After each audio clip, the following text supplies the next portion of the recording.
Well, good afternoon, everybody. I appreciate your patience. Welcome to the Subcommittee on Capital for Budget and Taxation Committee. We're meeting for the purpose of budget hearings. Thank you for your patience. We had it's a busy part of session, so we had voting and pensions. And then, staff is very important. So I was just trying to get an order that made sense for staff, so I didn't have them coming back and forth. So I'll just kind of walk through. That's what I've been doing. So I appreciate your patience. So we're going to start with the University of Maryland System Office, University of Maryland Baltimore Campus, University of Maryland College Park, University of Maryland Baltimore County, Bowie State University, Towson, University of Maryland Eastern Shore, Coppin State University, Salisbury University, and then miscellaneous grant programs. So let's begin with Ms. Baker or Matt Klein on University of Maryland System Office. Thank you, Mr. Chairman. For the record, I am not Sarah Baker. I'm Matthew Klein, Legislative Services. But you play her during budget hearings? Well, I guess somebody thought I was a suitable replacement. I questioned their judgment. But nonetheless, here I sit. So University System of Maryland Office. So the budget for the system includes two components. One is sort of the annual funding for the system's facility renewal program. It's funded with $25 million of academic revenue bonds, which is a normal vehicle that this program is funded. And there's also funding for systemic renovations of the Caldwell Center. I'm going to start with that in the analysis. So this project was advanced in the CIP last year, and funding began to begin the design of systemic renovations to the Caldwell Center. The budget includes another $11.6 million, a pre-authorization for another $5.1 million for next year to do this project, which was considered essentially an emergency to deal with some very serious issues with that facility. DLS has recommended approval of this. This is something that was pre-authorized last year. And so with that, unless there's questions with that, I'll move to the facility renewal program. Again, I had said this is funded with academic revenue bonds. There was prior plans to have system contribute plant funds to this, and that appeared in the CIP for several years. It is no longer there. It is exclusively funded with system ARB funds. There's some additional context in the analysis that talks about the availability of the plant funds, and essentially, what you'll see in the analysis is system contributes rather substantially through various requirements for system. Each of the institutions contribute 2% of their operations to facility renewal, as well as what takes place through what the state provides and through the CIP. There's some information about the backlog. It's roughly 2.4 billion. Significant portion of that is mechanical and electrical. This is on Exhibit 2 on page 5. And if you include programmatic improvements, which are things that would be addressed in the CIP, the overall backlog approaches $5 billion of work on the campuses for all of the institutions. The system has moved to a facility condition index, which we're very happy about. We believe this is really the best way to assess how well the university is dealing with their backlog. You can see in Exhibit 5, this shows where the condition index was in 2017 versus where it is in 2022. And you can see some institutions have had improvements and some have not in their facility condition index relative to 2017 compared to 2022.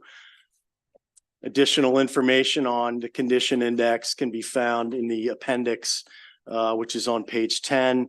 Just for reference, a low facility condition index is good, and a high index is bad.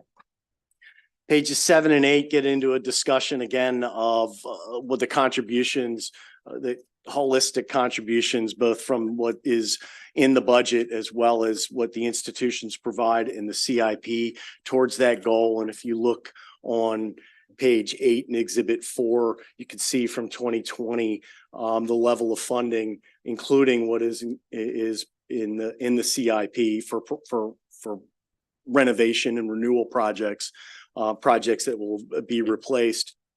And you can see there was a high in 2023. Some of that was supported by an additional emphasis on facility renewal at the state level in the 2022 session, based on what the Spending Affordability Committee had wanted. The governor included an additional $100 million for higher ed facility renewal, including $65 million that was spread into the system funded program that would be distributed amongst all of the institutions. And Exhibit 5 gives you a perspective of where the institutions are with meeting their 2% target. It gives two different measures. One is before the change in policy with respect to including buildings that are going to be replaced through the state CIP, and before. We encourage system to continue to report both so we can measure each institution's ability to meet that 2% target. And you can see that without the additional funding that would come from the state CIP funded projects, there are some institutions that are unable to meet that 2% goal, and some that have. But we encourage system to continue to report both. BLS recommends approval of all of the funding that is proposed in the budget, including the funding that's for the system funded ARB program, which is in separate legislation. And that's my remarks. Unless there are questions, let system come up. Thank you very much. Any questions for Mr. Klein? Great. Thank you very much. Mr. Chancellor, come on up with your team. Welcome.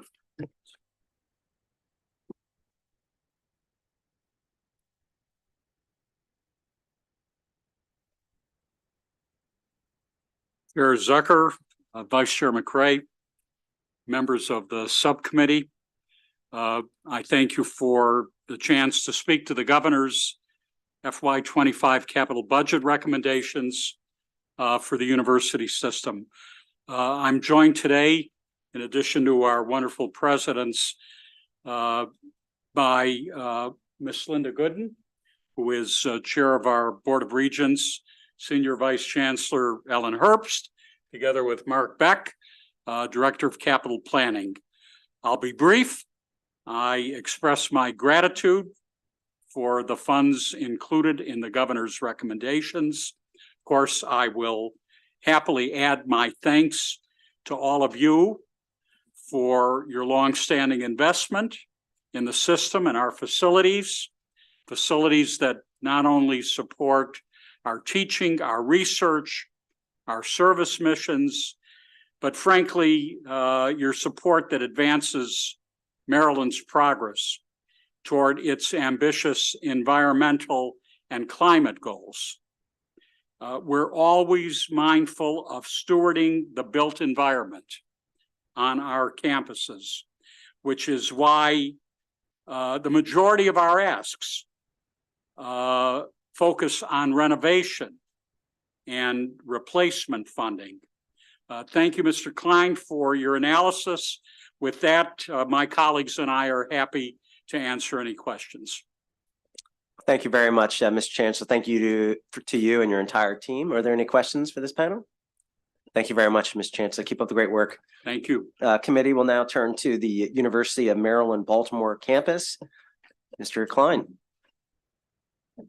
playing the role of Sarah Baker again. I'm no baker, although I am pretty handy in the kitchen.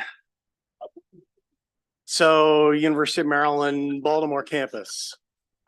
So the cover page shows that the budget includes funding for 3 projects for the new dental ambulatory surgery center, which is something that you advanced in the budget last year and included pre-authorizations for this year. Funding for the new Institute for Health Computing, which was something that you started in fiscal 2023 and provided additional funding in 2024, as well as the beginning of construction for a project that has moved forward in the plan over the last couple of years for the new School of Social Work, and then out-year funding for a project that has been ongoing for several years dealing with the electrical substation and infrastructure. I'm going to skip right into the projects themselves. On page 4, the new School of Social Work. Again, this is something that was advanced a couple of years ago, and in fact, the schedule has been pushed forward because design was completed earlier than was anticipated in last year's CIP. So there's additional funding in the budget relative to what was programmed last year to begin the construction of this facility, roughly $122 million to complete this project, and construction is expected to commence during the early portion of fiscal 2025. Again, as I had mentioned, it was accelerated relative to last year's schedule. So there's an additional $12 million above what was programmed last year to meet the schedule that's been set forth. DLS recommends approval of this. The second one, there's a little more conversation. DLS has some recommendations regarding the new Institute of Health Computing. This would construct a new academic research center at the North Bethesda Metro Station. It's in concert with UMB, the University of Maryland College Park, University of Maryland Medical System, and Montgomery County to situate a new facility to do, health computing. And they feel like this would be, a worthy initiative for the state. Now, funding was provided for this in fiscal 2023 in advance of the project actually being presented to the Department of Budget and Management. As again in fiscal 2024, an additional $2 million was put into this without the state actually having any documentation that is normally accompanies projects that are included in the CIP. By that, I mean a Part 1 and a Part 2 program plan. And that therein lies our concerns. I think that when we get a chance to review the project, I think we'll all agree that it's going to be a worthwhile initiative, but it is not at this point programmed in the CIP because a program plan has not been submitted to the Department of Budget Management at this point. And therein lies where our recommendations come from. The general funds that were provided in fiscal 2023 were recommending a negative deficiency. By statute, they're not going to be able to spend these funds before they expire on July 1 of 2025 because none of the prerequisites for spending those funds, an approved program plan and inclusion in the budget, are likely going to be met before those funds would expire by statute. And because it is not reflected in the CIP at this point, DLS is concerned that even the $2 million that's being proposed this year is something that should be included in the budget. We feel that it would be best to wait to start funding this project after DBM has had a chance to review the program and places this in the CIP. If you look in the CIP, there's no placeholder for future funding for this project. So if DBM, for instance, believes it's worthy but puts this on the back end of the CIP, we would suggest that that would be too early to start design and that the state could use those design funds that have been placed in the budget for something else that's more ready to go this year. The new dental ambulatory surgery center, again, this is something that was advanced in the budget last year in partnership with UMB. It's part of a much larger project that UMB is funding principally out of institutional funds, but they have asked the state last year to participate in the in a portion of that facility. Roughly $2.8 million would be the total project. The state provided design funds last year, and they're looking for the first slug of construction funds with a small pre-authorization for 2026 to complete construction of this renovation. DLS recommends concurrence with this. And there are a couple out-year projects. The one of most noteworthy is the Central Electric Substation. This is something the state's been providing funding for, I would say, the last 5 to 7 years, somewhere in that range. The estimated cost of this project has gone down roughly from about 89 in the CIP last year to roughly about 76 or 75 million. But it also has come with some delays. And in fact, funding was programmed for fiscal 2025, but because of the delays, which are best expressed in the graph in Exhibit 1 on page 9, it just shows, you know, where the expectation was last year with the various GMP packages and where those expectations are now. And that's why this project is taking a pause in funding. It has sufficient prior authorized funds to complete the work, other than a small amount of funding that DBM is programmed in, I believe, 2028 to complete that funding. And so that's the one project in the out years. And again, we have 2 recommendations that are contained on page 3, which I think I've discussed. And so with that, unless there are questions, I'll move aside. Any questions for Mr. Klein? All right, thank you very much. Mr. President, come on up. Welcome. Thank you and good afternoon. Good afternoon. I'm Bruce Gerald, President of University of Maryland, Baltimore. I'd like to thank Chair Zucker and the members of this subcommittee, as well as the governor and the legislature for its generous support of UMB over the past years, and especially with these projects. I'd also like to thank Sarah Baker, who is not here, and Matthew Klein, who is here, for his thoughtful analysis. We are most appreciative of a new school of social work. It is sorely needed. The electrical substation is coming online really just in time. In fact, we had a power failure several months ago, and because of this redundant system, we were able to keep the campus operational. That was a very important milestone. We would like to concur with the DLS recommendations with one exception. We respectfully request that the committee reject the deletion of the FY25 grant funds for the Institute for Health Computing. The reason for that is the following. Just this past Friday, we stood up the site in 6116 Executive Boulevard. We have people sitting in seats. We now got our first NIH grant as a result of this institute. We are now up and running. We now have time to concentrate on what the capital needs, what the new building should look like, and therefore we would like to proceed with this particular part of our planning. I'll be happy to answer any questions. Any questions for the president? Okay, thank you very much. Committee will now turn our attention to University of Maryland College Park. Mr. Klein, welcome back. Welcome. Yes, thank you.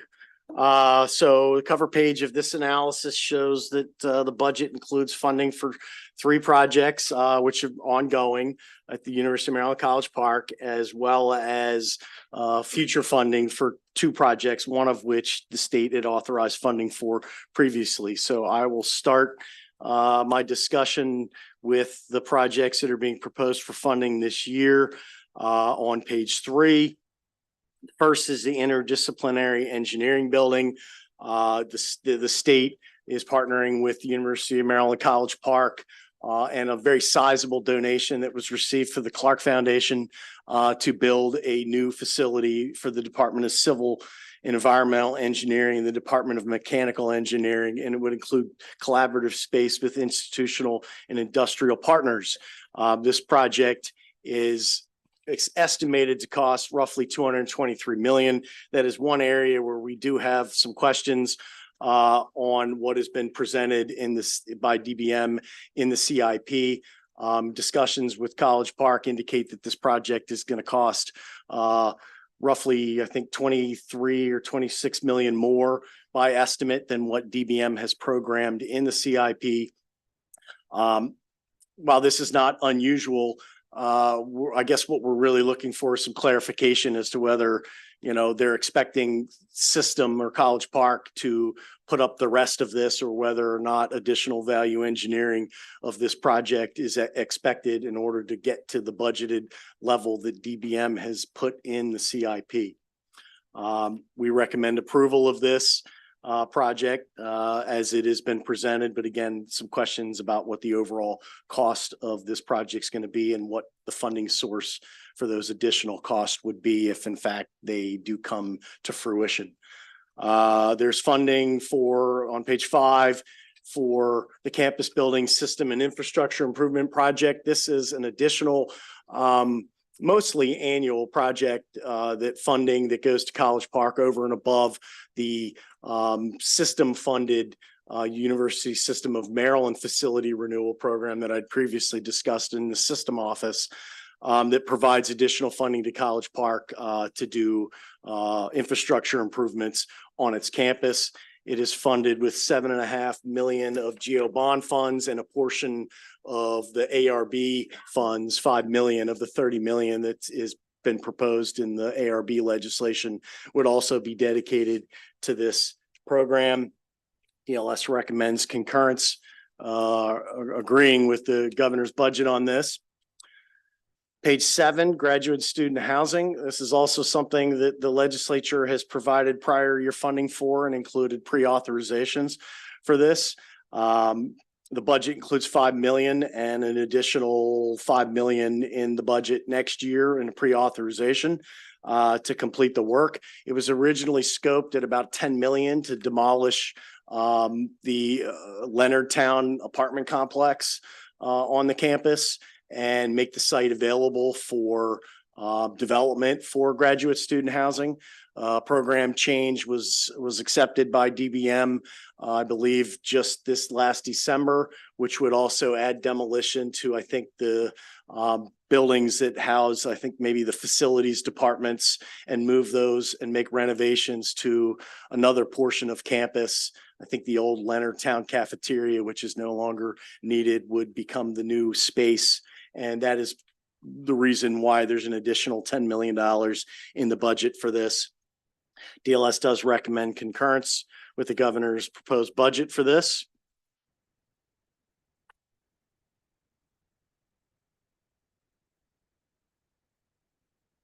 And yes, for out-year projects, just so we cover these, the new Health and Human Service Science Complex has been added to the program. The legislature did pre-authorize funds for this last year to try to move the project up, but the project is still further back in the CIP. There was $25 million that was provided, I believe, 2 years ago, which the university has used to shell out space in this facility, and the remainder of the funds would complete the build out of something that was started several years ago. And a new project in the plan, the Benjamin Building. This essentially replaces what had been planned for renovations to the Hornbeck Library. The College Park has asked that this project be moved forward, and the CIP reflects that. The state did provide $10 million for the Hornbeck Library renovation, and they are using those to do some renovations to the ground floor of that facility. And so you can expect that maybe at some point later they'll come back for funding for that, but they've asked that the CIP instead move the Benjamin Building for the education department and move that forward. And again, DLS recommends concurrence with all of the items that the governor's presented in the budget. Thank you very much. Any by the way, I just wanted to give a shout out to the vice chair on all his work with graduate housing. And with that, Mr. Senator Roosevelt. Great setup. Thank you very much, Mr. Chairman. I do want to talk about graduate housing, and I'm going to ask the campus about it as well. I think there's a little bit of confusion here about the graduate student housing plan. Several years ago, when President Pines became president, he made a commitment that's the first time a College Park president made that, to expand on graduate student housing in the city of College Park. College Park has stipends that are pretty competitive with the other Big Ten institutions, but we have the highest housing prices compared to Big Ten institutions. It makes it hard for us to recruit the best graduate students. It also goes to the sense of community in college town. You have a college town, you have to have undergraduates, you have to have faculty, you have to have staff, and you have to have graduate students living nearby. And too many of our graduate students live too far away for their own good and frankly for the community, which is why the city and the university in tandem came together around this project. The original proposal was, and it was done by a study done by the Terrapin Development Corporation together with City University Partnership, for $50 million, which we felt would make a very material dent in it. It wouldn't allow every graduate student to live in College Park. Every graduate student doesn't want to live in College Park, but it would take us from the very low numbers we have to very material numbers. And so the decision was made, I guess, 2 years ago, or 3 years ago, to start with $5 million a year. And so we've done 2 years of $5 million a year, and the recommendations here are great for $5 million this year, $5 million the next year. the issue, and I just want to ask if you're clear about this, or there is confusion, or maybe Sarah Baker's confused about it. You might pass it on. Is this was not intended just for Leonardtown. Leonardtown is one project, but the idea was to look at a big project like Leonardtown. Great, it's moving forward, but also look at acquisition of smaller apartment buildings and rental properties in the city to be able to provide affordable graduate housing. And the analysis doesn't seem to reflect that. Want to flag the issue. Well, I'll go back and look at the program. I don't think that the program for this particular project, it goes beyond the demolition of the Leonardtown site and now the revised program to include the demolition of the facilities and relocation of the facilities. I think what you might be referring to is funding that was put in the budget for, I think, I don't have the right name, but there was a partnership. There was funding that was put in the budget. Different money. That's different money. That wasn't targeted on graduate students. No, I remember when we did all that. There were two separate pieces. So I would like to pursue this, Mr. Chairman. We lost Mr. Chairman, Mr. Vice Chairman, because it is sort of a mission critical to what we're trying to do with the university and the city and College Park. So thank you for your patience.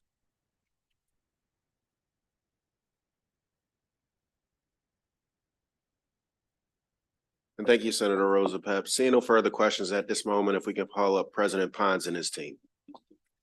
Good afternoon. I'm Darrell Pines, President of University of Maryland. It's an honor and privilege to be here with you today to testify on behalf of our capital budget requests.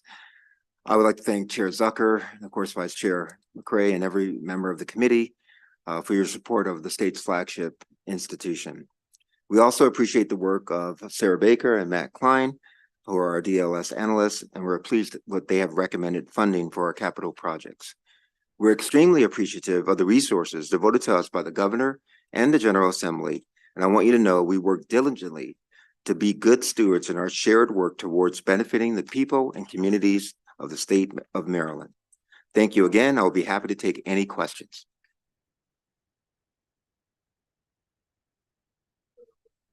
I want to make a comment about two things. One, as I said, I'm very pleased you've taken leadership on graduate housing, and you know that because we've talked about that a lot. Secondly, I'm also glad that you've been pushing forward with the rehabilitation and the expansion of the School of Education building. Yeah. I'm for engineering, but I'm also for education, as we both are. And so I'm for everything, Senator Rose. Exactly. So we can't do everything at once, but I think the School of Education needed to get into the queue, and I'm glad that it did. I did want to raise the same question though that I raised with the analyst, and I discussed with your staff. And I think Ross Stern and your staff actually provided me with some language. We might want to clarify this to make clear that as the university is getting this money for graduate student housing, it can be used flexibly, and it's not just for one project; it's for a program. Senator Roosevelt, I'm totally flexible. Agree with your suggestion. I think it should be flexible for all options in College Park. Great. Thanks very much, Mr. Chairman. Thank you, Mr. Vice Chair. President Pines, just thank you for what you do for the respective institution, and thank you for your leadership. Thank you, Vice Chair McCray. Yes, sir. Colleagues, at this time, we'll turn to Bowie State University, and we'll call up Ms. Kelly Norton, our analyst. I think I had one more to do, Mr. Vice Chair, for University of Maryland, Baltimore County. Got it. To University of Maryland, Baltimore. In the interest of getting me to the next thing that I have to do. Sorry, Kelly, this won't take long. Okay, so yes, University of Maryland, Baltimore County, the budget includes funding for one project, which is ongoing. This is the renovation of Sherman Hall, something that was advanced in the state's CIP several years ago due to the emergent nature of the needs with that facility. The budget includes roughly 18.2 million to begin or to continue construction of this project, which is estimated to cost roughly $94 million. There is an update on the Spring Grove campus that I think I should touch on because it also includes some funding that the university used for the Sherman Hall. So the state, I think almost 2 years ago now, transferred a portion of the Spring Grove campus to University of Maryland, Baltimore County. And with that also included $40 million to do infrastructure work on the campus. And that authorization was broadly written to allow the university to use that for pretty much anything on its campus that was infrastructure related. And of that $40 million, they have used a portion of that, I believe roughly $12 or $13 million towards the Sherman Hall renovation, which was of course allowable under the authorized use of that authorization. DLS recommends concurrence for this. And there are two out-year projects that would not begin for several years. I'm sure I'll mess this up. Sondheim Hall renovation would not begin until fiscal 2028. And the new student services building is programmed to begin in fiscal 2029, although I believe that the college would like to see that project moved up in the CIP. DLS recommends approval of all the funding that is presented in the governor's budget. And with that, I'll take any questions if there are any. Senator King? Oh. Okay, any questions for Mr. Klein? Okay, thank you very much. Let's call up the administration. Good to see you, Madam President. Great to see you.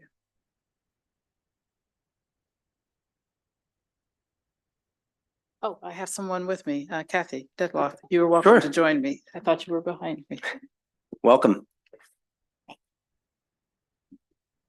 Thank you, Chair Zucker and Vice Chair McCray and members of the subcommittee. And I also see Chair Kazoni coming in. Lovely to see you. And also want to thank Sarah Baker and also Matthew Klein for their analysis and appreciate the opportunity to testify on behalf of our capital budget needs. I'll just speak very briefly to some that you've heard, and I just want to reiterate the last that you also heard. And so for our Sherman Hall project, it is on time and on budget and on track. So we are moving forward with that very well. And to the second project, the Sondheim renovation, thank you for your continued support. We're looking forward to starting that. It is in fiscal year 28. And then finally, I just want to speak to the student services building, which I've spoken to many of you about individually. This is a true critical need for student support for our student success and retention. Our goal here is to combine all of our student services, which are now in about 8 different locations, including financial aid, housing, and academic support in one space in order to really serve our students even better. And this is particularly important for us as a third of our students are first-generation college students and almost half of our graduates are community college students. And so really making our campus easy to navigate and also ensuring that they have what they need for student success and retention is really important to us. So we are deeply committed to that, and we are asking for it to move from CIP 29 to 26. Be happy to take any questions. Oh, and I didn't introduce Kathy after calling her here. This is Kathy Detloff, the Vice President for Administration and Finance. Well, thank you very much. Fantastic testimony. Anybody have any questions? Thank you very much. Thank you. Great. We'll now turn to Bowie State University, Kelly Norton.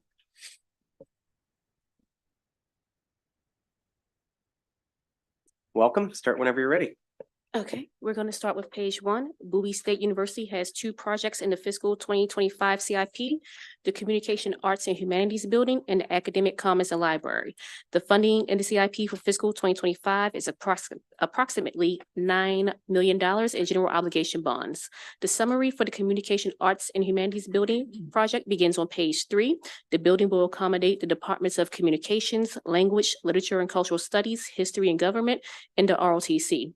It will replace a building with small classrooms, inadequate laboratories, lack of dedicated ROTC space, failing infrastructure, and it does not meet current codes. The building is expected to be completed in August 2024 and will cost in total $167.2 million. The out-year project, the Academic Commons and Library, can be found on page 5.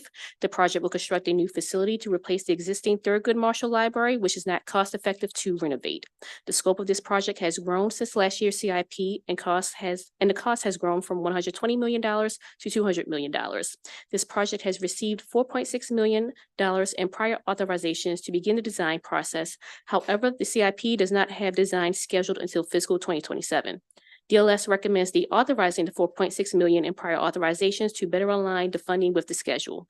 DLS recommendations are on page 2. It recommends approving all authorizations for fiscal 25 and deauthorizing prior authorizations for the Thurgood Marshall Library Commons project to align with DBM's project schedule. And that concludes my presentation. Thank you very much for that great analysis. Any questions? Great. Thank you very much. President Barreau, come on up. Welcome. Thank you. Good afternoon. Thank you, Chair Zucker and Vice Chair McCray. I'm joined today by Michael Atkins, the Interim Vice President for Administration and Finance from Bowie State University.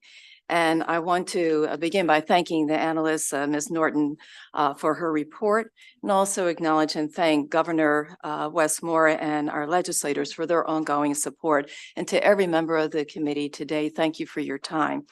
I'd like to highlight the materials that you've received already and give one highlight to the new Communications, Arts, and Humanities building, which is scheduled to open on time and on budget at the end of this academic year. And I thank you all for your ongoing support of that new facility to support our learners on the campus. We are working closely with DBM and expect to receive Part 1 approval for the new Thurgood Marshall Library and Academic Commons project in the next few months. Our goal is for this project to be on a faster track to accommodate the increase in different demands from our faculty and students, which is why I continue to ask for that project to be moved up from the CIP fiscal year, CIP fiscal year 2027 to fiscal year 25. The need for new library services and related programs and services is now, and we need to move forward in order to accommodate the growing needs for our faculty who are working diligently to get us to an R2 designation institution, and also for the new learners for today. Waiting 7 to 8 years to replace this critical academic facility, which has long been outdated, will not indeed support the goals for our higher education institution and to produce the workforce that's needed for the state. I respectfully ask that you reject the recommendation to deauthorize the funds we've already received and allow Bowie State University to start the planning process for this all-important project. Thank you for your time today. Thank you very much. Any questions for the president? So, Madam President, so for the two recommendations, so are you for decreasing the facilities renewal, or do you want to keep it the way it was? For the facilities renewal, Okay. we want to continue to move forward with our facilities renewal, as well as to continue on with the library project. Thank you very much. Any other questions? Okay. Thank you very much. Thank you. Have a for your great day. time. We'll now turn to Towson, and that will be Micah Richards. Welcome. Good to see you.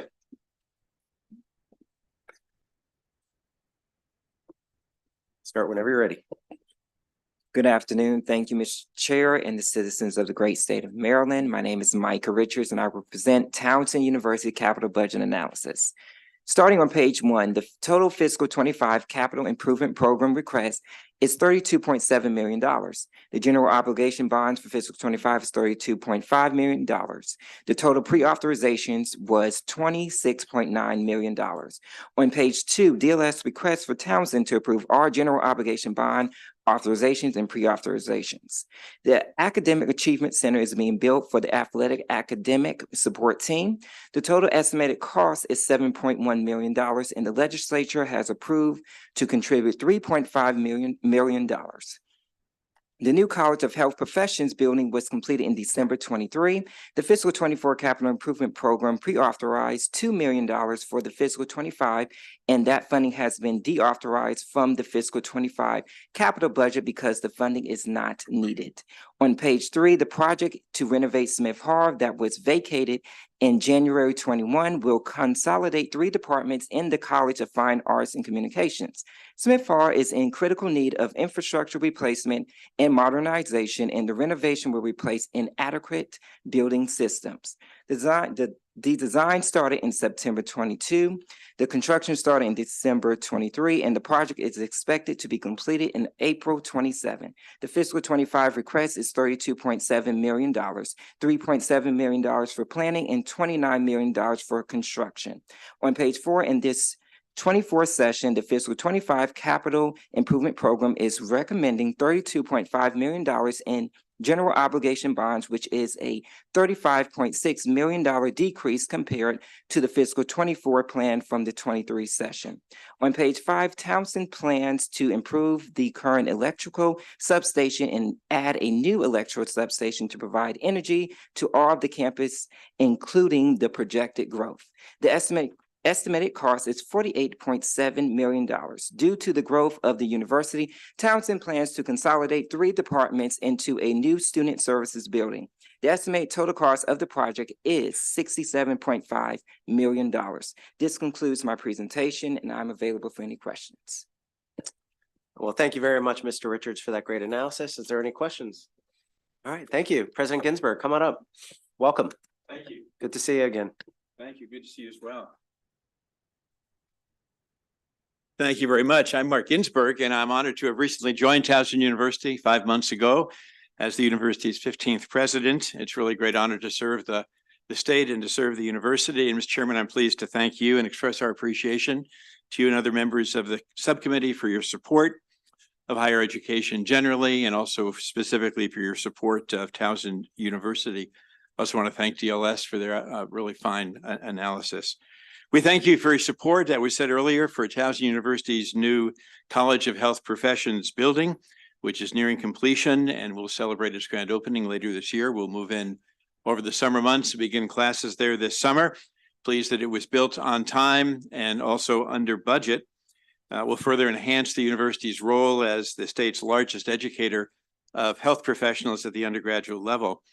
As also was said, we're also very pleased to begin the much needed renovations of Smith Hall, as well as subsequently soon after to begin the planning for the new student services building and the additional electrical substation. Your investment in higher education is much appreciated and really will stand well for the future of our state. Thank you once again. A pleasure to be with you. And again, great to be part of TU. Thank you so much, Mr. Chairman. Great. Thank you, Mr. President. Any questions? Thank you very much. You bet. Thank you. Colleagues will now turn to the University of Maryland Eastern Shore. Micah Richards again.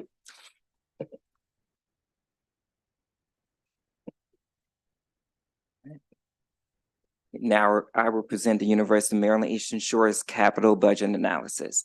Starting on page 1, I will discuss the capital projects later in the presentation.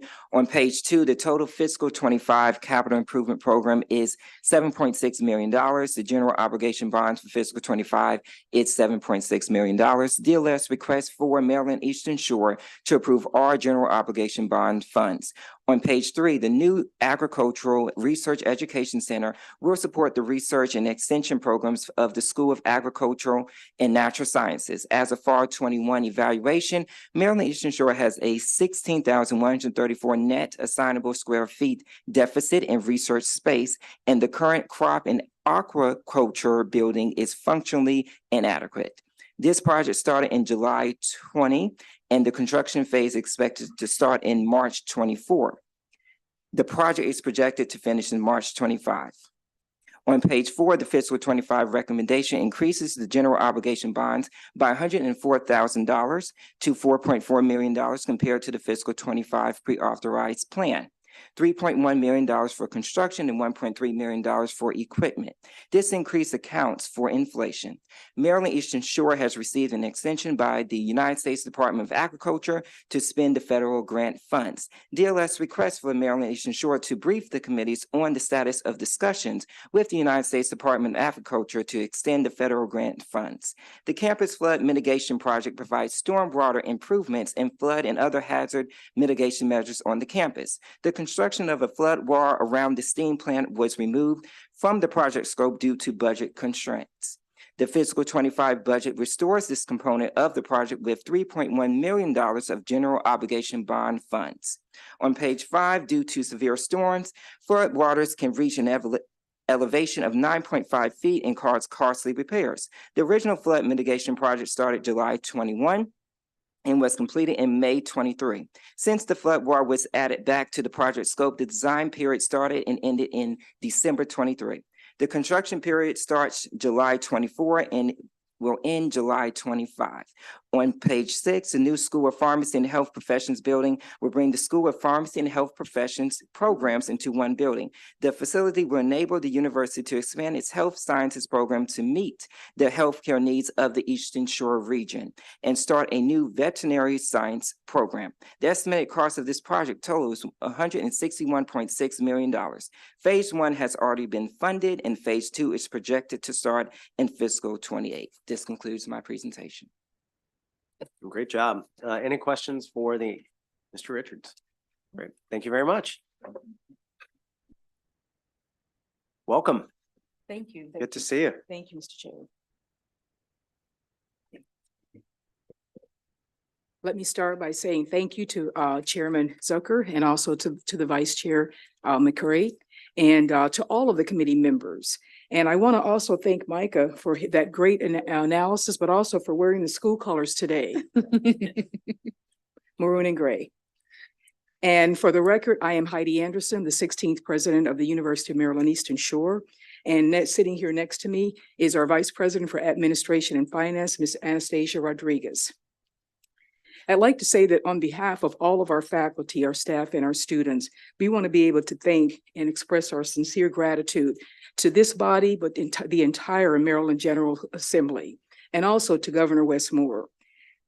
We do this because we were saying thank you for the prior year funding that we have received over the many years, but also for the proposed FY 2025 operational and capital resources.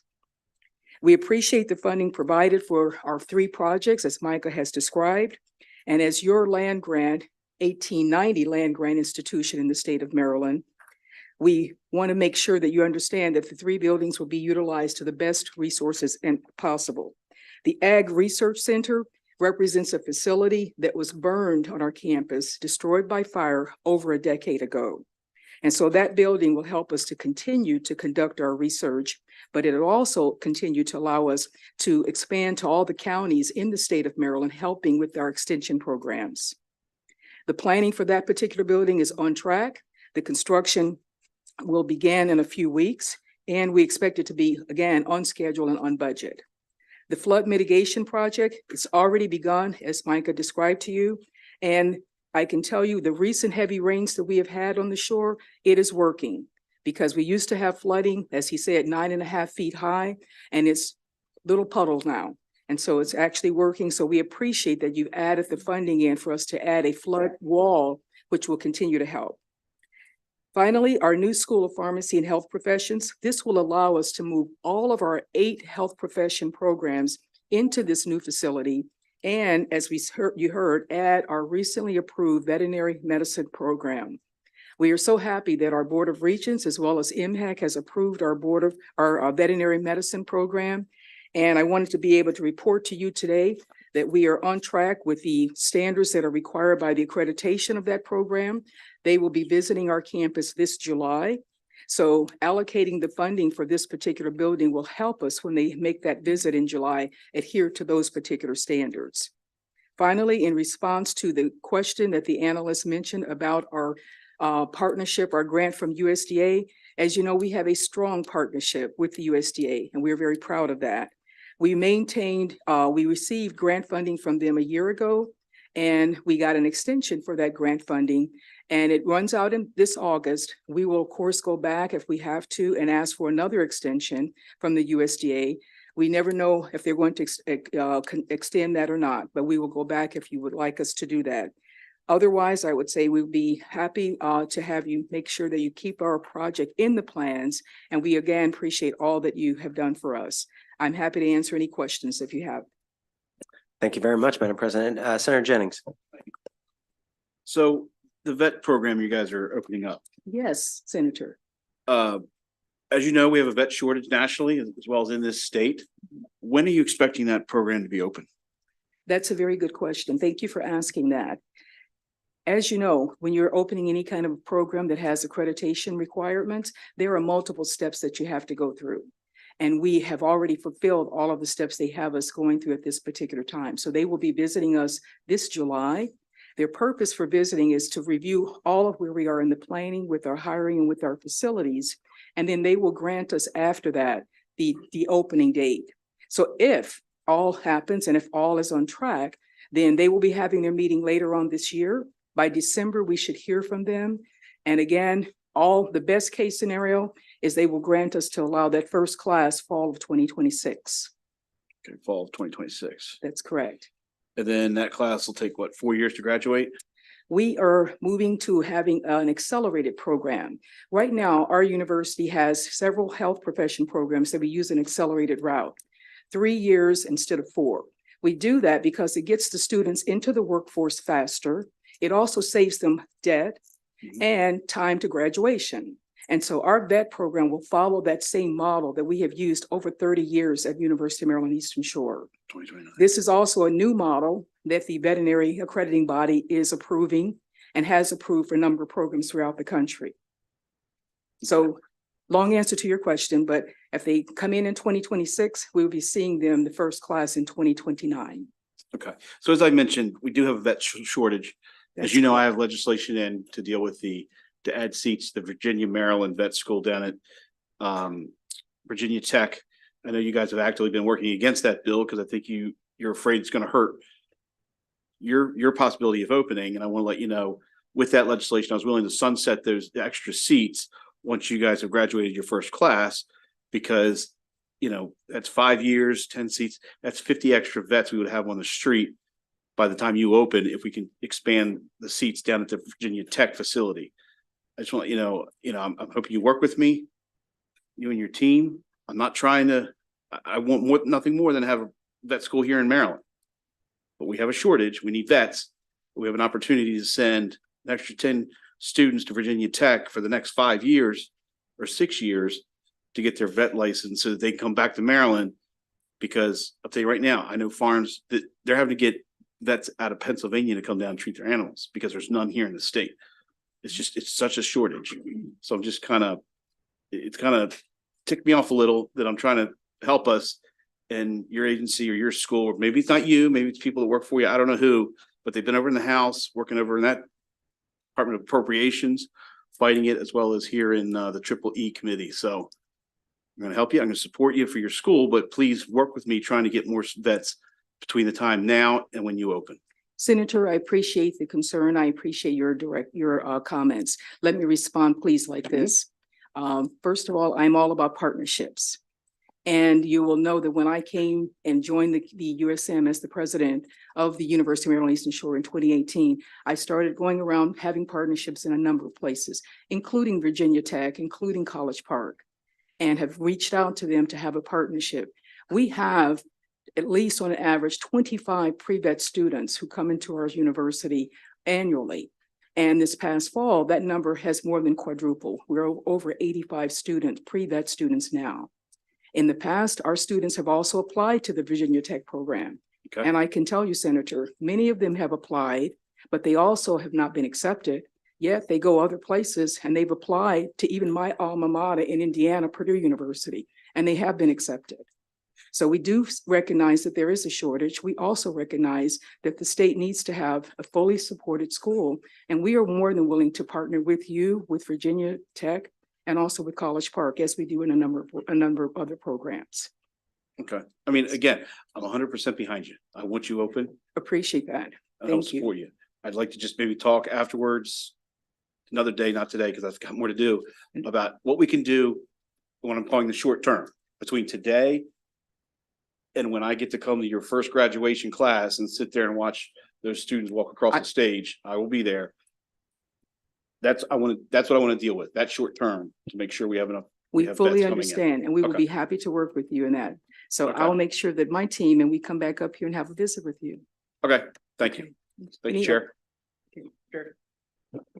Thank you, Madam, Mr. Chair, and thank you, Madam President. Yes. So you talked about the accelerated program, and you talked about the 4-year program. So with the accelerated program, how many folks are you projecting to graduate from that 3-year program? Thank you for the question, Vice Chair. Yes, ma'am. Our program, as I said, if it's on track and everything, and the accrediting body allows us to have the first class in the fall of 2026, we will be entering a class of 100 students. 100 students will come in. Because they have 3 years, the other way we're going to save resources is the 3rd-year class will be distributed throughout the state to do their clinical rotations. So we will have 2 years on the campus, and then the 3rd year will be away. We will constantly then, as you can tell, have on campus a full cohort of 200 plus. As I already said, in our pipeline, we have already 85 students this past fall in our pre-vet program. We are making partnerships with a number of the other 1890 land-grant institutions around the country, in addition to partnerships with other institutions right here in the state to be able to have a pipeline.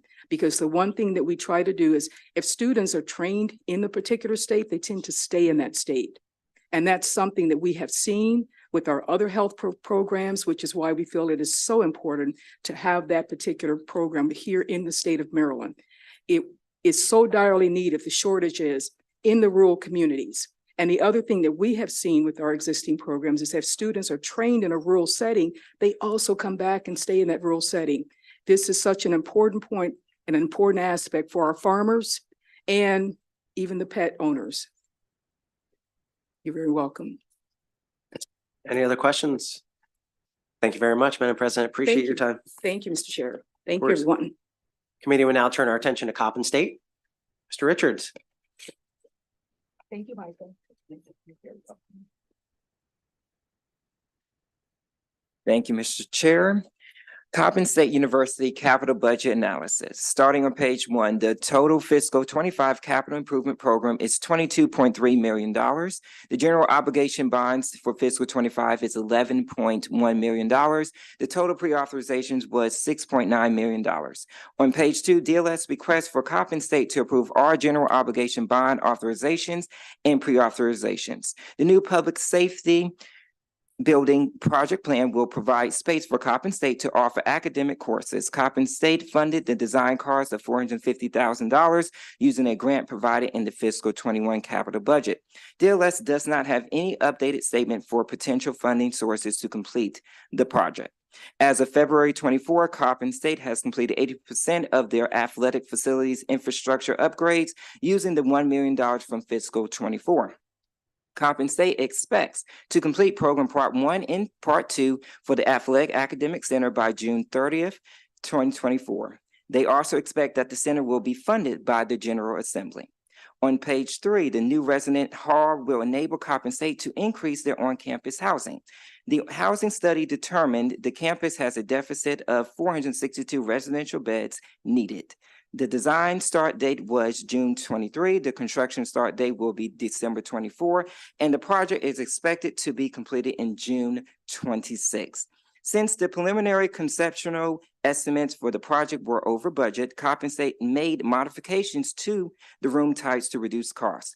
For Coppin State to maintain affordable housing fees for its students, the project plan is expecting $18 million to come from the legislature. The fiscal 25 plan pre-authorized $11.1 million in general obligation bonds. This concludes my presentation. Great job. Any questions? All right, President Jenkins, welcome. Good to see you. Have a seat. See you. Chair Zucker, Vice Chair McCray, members of the committee. It's a pleasure to be here with you today. I'm Anthony Jenkins, and I have the honor of serving as president of Coppin State University. And I have with me Steve Danick, who's my VP of Administration and Finance with me as well. At the outset, I want to thank you for the opportunity to come and speak. I want to thank our governor for his support of Coppin State University and the state legislature. I want to thank our analysts for an outstanding job as well. Great job, Richard. I am very pleased to talk about the progress that has taken place at Coppin State over the last several years. And that progress has really evolved into more students wanting the Coppin experience. And what we have seen is that more students, whether they are living 5 blocks from Coppin State University or they're living 5,000 feet or 500 miles from Coppin State University. They want the Coppin experience on campus. And so currently we have 2 residential facilities on campus. We find ourselves year after year at 100% occupancy.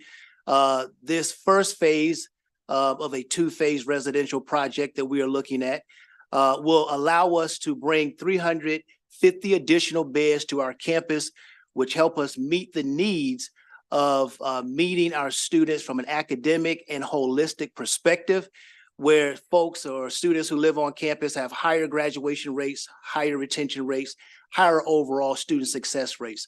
So we ask for your continued support of our housing request and the governor's budget. And with that, I will answer any questions. Thank you very much, Mr. President. I know Senator Hayes has been a huge champion of yours as well. And I know Senator McCray is right there next to him. So as well as the committee. Any other questions or comments? Okay, thank you very much, Mr. President. Thank you very much, Mr. Chairman. Mr. Vice Chair. Dr. Jenkins, my chair told me that he keep his basketball shoes in the trunk, so we're going to make sure that he get down to the court to see how beautiful it is, but get you on the court. Thanks again for all your leadership and thanks for what you did. Thank you very much, Mr. Vice Chair. Yeah, I thank you, Mr. Vice Chair, because you've been hesitant ever since I slammed on you. We will turn back to Micah Richards on Salisbury University. Thank you, Mr. President. Thank you. Take care.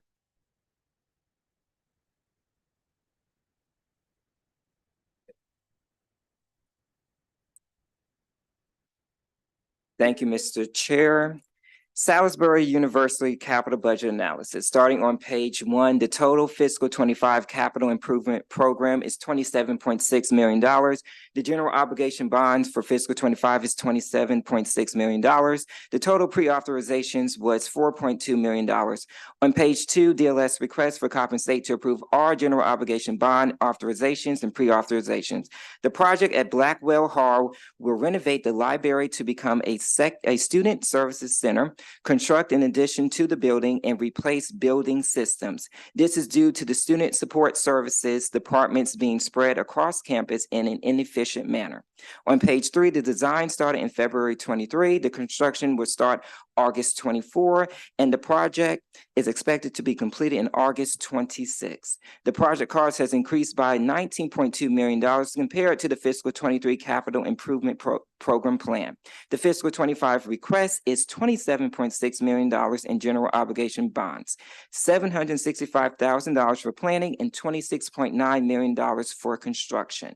The new College of Health and Human Services building, phase 1, will consolidate academic departments dispersed across campus for sufficient clinical space and modern instructional space to meet accreditation requirements. Also, the goal is to demolish Devil Biss Hall and renovate Mag Center. The estimated cost totals $188.7 million. The design is expected to start in fiscal 28. This concludes my presentation. Well done, Micah. Any questions? Micah, thank you for all your help. I know you rolled through those and great job, like a pro. We'll call up the administration. Welcome. I see Eli back there. You're hiding. He is hiding. Good afternoon. I'm Carolyn Lepre, and I'm the president of Salisbury University, and I'm joined today by Aurora Edenhart-Pepe, who is my vice president for administration and finance. Chair Zucker, Vice Chair McCray, and members of the subcommittee, it is my pleasure to provide testimony to the Maryland General Assembly for Salisbury University's fiscal year 2025 capital budget requests. Thank you also to Micah Richards for his analysis. On behalf of the entire university, we're extremely grateful for the governor and the General Assembly's ongoing support for SU's capital projects, including Blackwell Hall. The continued support you provide our university has positively impacted the lives of countless students across the state and strengthened many of the communities on the Eastern Shore of Maryland. You have my written testimony, but I am happy to take any questions that you might have at this time. Well, thank you very much. Any questions? Great. Well, thank you very much. Thank you. Sam Quist, when we come up, let's do miscellaneous grant programs.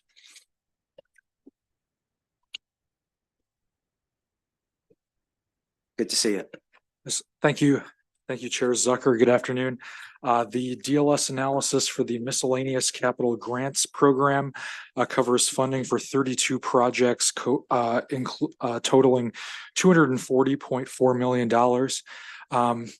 In the interest of time, I'm not going to read through all 32 individually, but I did want to point out a couple of items in the analysis. Exhibit 1 on page 2 presents a 6-year funding history of the total amount of authorized for miscellaneous capital grants in recent years.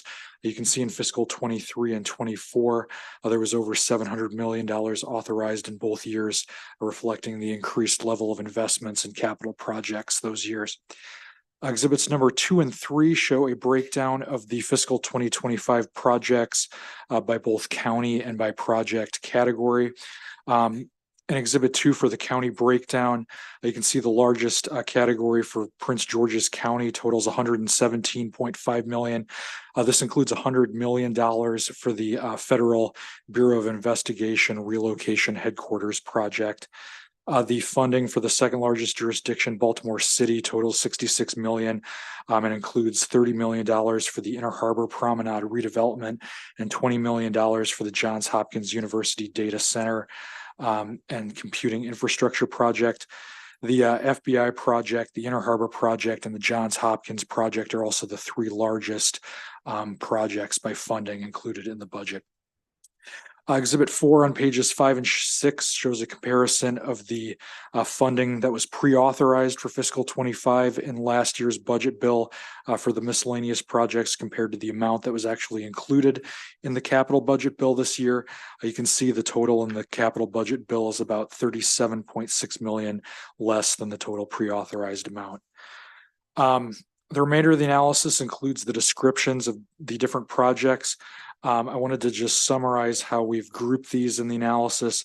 On page 7 through 18 of the analysis, there's some more detailed descriptions of 6 projects which are broken out, which are multi-year funding commitments of the state. These include the Extended North Tunnel Flood Mitigation Improvements Project in Ellicott City, the infrastructure improvements related to the FBI building headquarters relocation, grants to Historic Annapolis for the James Bryce House and William Packa House, infrastructure improvements to the Maryland Zoo in Baltimore and the National Aquarium, and the new downtown Frederick Hotel and Conference Center project. I would note that on page 10 of the analysis, under the discussion of the FBI headquarters relocation, DLS is making a recommendation related to this project based on the estimated cash flow shown on page 10. DLS recommends that the half of the funding could be deferred and pre-authorized until fiscal 2026. Exhibit 7, which begins on page 19 and continues on to page 31, there are shorter descriptions of 22 projects that DLS is recommending that funding be approved. Exhibit 8, which is on page 32 through 34, there are summaries of 4 projects that DLS is making recommendations for. I'd like to point out that the first project, the Blue Line Corridor film studio and soundstage renovation project, DLS needs to withdraw its recommendation on that project based on additional information that we received after the finalization of the analysis. We initially believed that there was a separate dedicated funding source for that project, but based on additional information we received, we now understand that that's not necessarily the case, so we are withdrawing that recommendation. The second project on page 32, the Johns Hopkins University Data Science and Computing Infrastructure Project, DLS is recommending, based on the estimated schedule and cash flows, half of the funding for that project could be deferred and pre-authorized for fiscal 2026. The third project, the Montgomery County Recreation Facilities Playground and Equipment Replacement Project, DLS is recommending reducing funding due to the availability of funding through the DNR program Open Space and Community Parks and Playgrounds program. And the fourth project, the new Robert Hunt Revitalization Center, DLS is recommending to reduce funding because DLS did not receive information to evaluate the project. These recommendations are also summarized on pages 35 through 37 of the analysis. And I will conclude there and can take any questions. Thank you. Thank you. Any questions for Mr. Quist? I did hear from the administration, they did get in touch with the Hunt project. It sounded like there was wrong contact information, and once they got in touch with them, they were very responsive. So we appreciate that organization a lot with their responsiveness. Any other comments or questions? Okay, great. We're going to now turn to public testimony. We're just going to keep it consistent with what we do in full committee. So 2 minutes per person coming up. And we're going to start with the Redevelopment Authority of Prince George's County, Jacqueline West Spencer. They're here. Okay. And again, that recommendation was withdrawn by DLS. I'll call up 2 people at a time. Ms. Hickman and Kirby Fowler. Mr. Hickman, I'm sorry. I need my reading glasses. Okay, come on up. Good afternoon, good evening, Chairman Zucker and Vice Chair McCray, and certainly to this committee. I'm Dante Hickman, pastor of the Southern Baptist Church. The Southern Baptist Church, through our community development corporations, has a mission to restore people as we rebuild properties. We sponsored a grassroots master plan that was adopted by the city's planning department in 2018 that has enabled us to acquire over 30 acres of property to develop affordable housing, mixed-use property development to address nutritional and physical wellness, early childhood education, workforce development, public safety, and other recreational amenities in neglected communities in East Baltimore, as well as in Harford County. As a result of our community engagement and development, we're now able to multiply our efforts in West Baltimore with the acquisition of the former Good Shepherd Church and Multipurpose Center that was left abandoned and in disrepair and unfortunately blight in Park Circle within the Park Heights Renaissance. The total cost of this phase of the project is just under $5 million. With the requested funding through SB 0361, we'll be able to redress the blight and develop affordable housing and mixed-use development, beginning with the renovating of the facilities that Pastor Hunt led his congregation to build before his death over 20 years ago to provide facilities for youth, family, and senior employment and empowerment programs, activities, and amenities to empower and revitalize Park Circle and Park Heights communities and mitigate against persistent crime, violence, poverty, and neglect in that community. Well, thank you very much, sir. Really appreciate it. Vice Chair McCray. Pastor Hickman, just want to say it's always good to see you. I'm deeply appreciative of your leadership in the city of Baltimore, but let me be clear, I'm gonna ask for one amendment on this bill. I did not get a notification that you were on 97. So I'm going to ask the chair if we can amend anytime Pastor Hickman get on 97 for this to go off. Just thank you again for your leadership, Pastor. Thank you so much. And I would appreciate if you got an extra bag of Doritos. Thank you. Well, that's why he wanted a heads up when you're on 97, so he can get it prepared. Well, thank you very much. I already called Kirby Fowl. Let's do Richard Griffin and Greg Pecoraro. Welcome.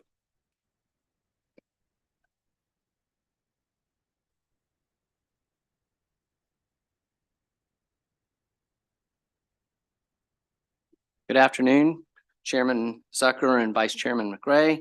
On behalf of Mayor Michael O'Connor from the city of Frederick, I'm here to express support for the governor's proposed budget, including $7.5 million for the City of Frederick Downtown Hotel and Conference Center. My name is Richard Griffin. I'm Director of Economic Development for the city. The Downtown Hotel and Conference Center is a long-planned economic development project that has the support of both the city and the county. It will bring much needed lodging, jobs, meeting space, and revitalization to the community. And City of Frederick is the second largest city in the state of Maryland after Baltimore. And there is no full service hotel anywhere in the city or the county. And this project will bring that needed support to both our residents, our visitors, and our businesses. 70% of this project is going to be financed through private debt and equity. The city and the county are participating and purchasing the land with $4.5 million between the two. And of course, we've asked the state and the governor for support with parking and conference center related costs. With the help of the governor's proposed budget allocation, we will be able to move forward to have shovels in the ground later this year. The new full-service hotel, for those of you who've been to Frederick, will know that it's going to be an anchor on the world-class Carroll Creek Park, right in the heart of downtown. We very strongly support equity and economic impact in the community. And the city and the county are committed to MBE contracting goals. And there will be 200 plus quality urban hospitality jobs that have industry leading wages and benefits, along with training, education, and job progression for those people in those jobs. And with that, we thank you very much for the support for this project. Good afternoon, Mr. Chairman, members of the committee. Thank you for the opportunity to testify today on behalf of the City of Westminster. I'm Greg Pecoraro, Council President from the City of Westminster. We're very grateful for Governor Moore supporting the cities through the governor's proposed budget for fiscal year 25 with $750,000 for the Westminster Fiber Project. We're also very grateful to you because during the 2023 legislative session, the Maryland General Assembly allocated $1 million to the fiber project for 2024 and pre-authorized $1 million a year for fiscal years 25, 26, and 27 respectively. These funds are critical for our community. The city completed the fiber project in 2018. It is the first and only community-wide publicly owned fiber network in the Mid-Atlantic region, providing market-leading broadband services. The fiber network utilizes an innovative public-private partnership model funded annually by the city through its general fund to cover annual bond payments. Our request to you is to supplement the $750,000 commitment from the governor with an additional $250,000 to cover the annual bond payment, which will free up local city funds to cover other important projects. This will bring the total budget allocation from the state for fiscal year 25 to $1 million, which matches the amount that was been pre-authorized for that fiscal year. Thank you for your time and consideration. Thank you, Mr. President. Senator Quarterman. Thank you. I appreciate you coming to advocate for the project. And if you don't have the information here, maybe you could get it back to us. I know it's been a long discussed project in the Frederick community. You mentioned how it's going to be impactful for the residents of Frederick and the surrounding area. What is the economic impact that this project is going to have outside the project alone? I think there's some concerns I know the community of. It's be very beneficial, obviously, for the conference center itself. The people who come there, but how is the surrounding community going to be, I guess, impacted in a positive manner as you spoke? Thank you for the question, Senator, and thanks for your help and support. The hotel is expected. There've been economic impact analysis done on this project, and it's estimated that it'll generate more than $60 million annually in new spending in the community. Roughly $2.4 million in local taxes collected off of the project, and about $1.7 million in state sales taxes that will come back to the state annually off the project. So over 25 years, that's $40 million worth of reinvestment or return on investment back to the state. So we have done the studies, and we fully anticipate that the area-wide benefit in terms of encouraging others to invest in their properties in Frederick and the larger community. Companies like AstraZeneca, which have invested $1.5 billion in Frederick, have specifically told us that this is a project that is of interest and need to them. Thank you. Any other questions? Great. Well, thank you very much. Appreciate it. We'll now turn to Olive Waxter and Andrew. Come on up.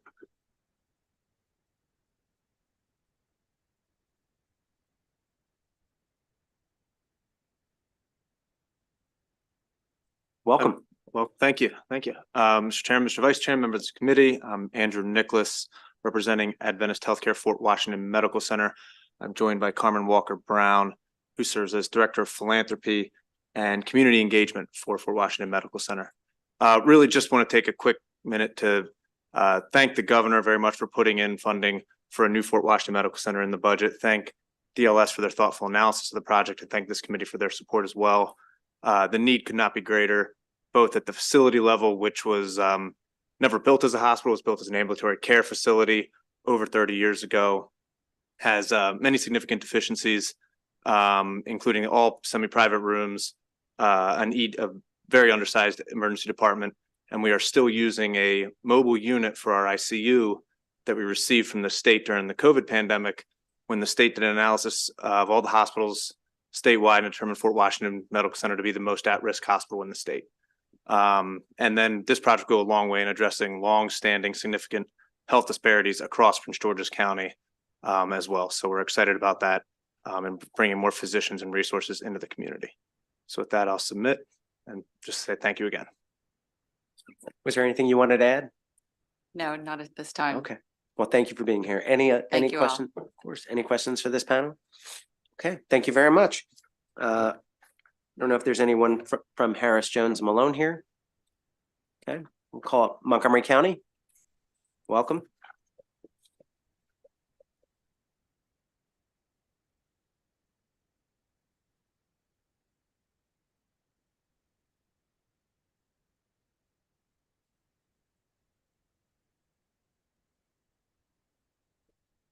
Welcome.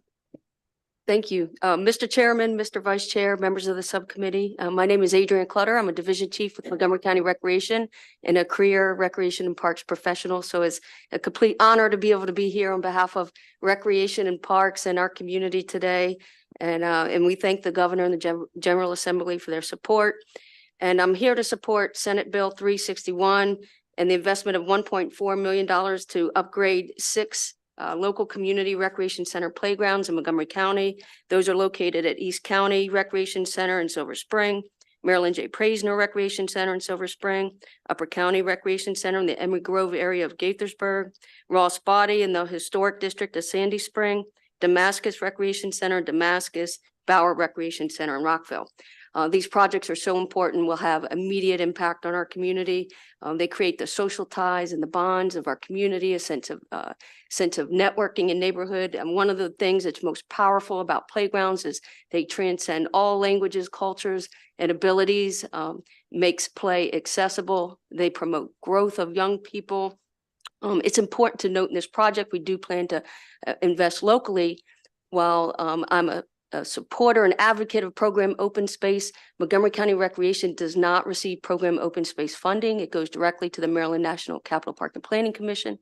And we think this is a project where you will see immediate impacts to the community, something that the community can touch and feel right away. And also I think that this program helps to achieve the equity outcomes that both the Department of Recreation, the county, and the state hope to achieve. So thank you for your support. Thank you, Ms. Clutter. Any questions? Great. Thank you very much. Was there anyone that had signed up to do verbal testimony that we may have missed? Okay.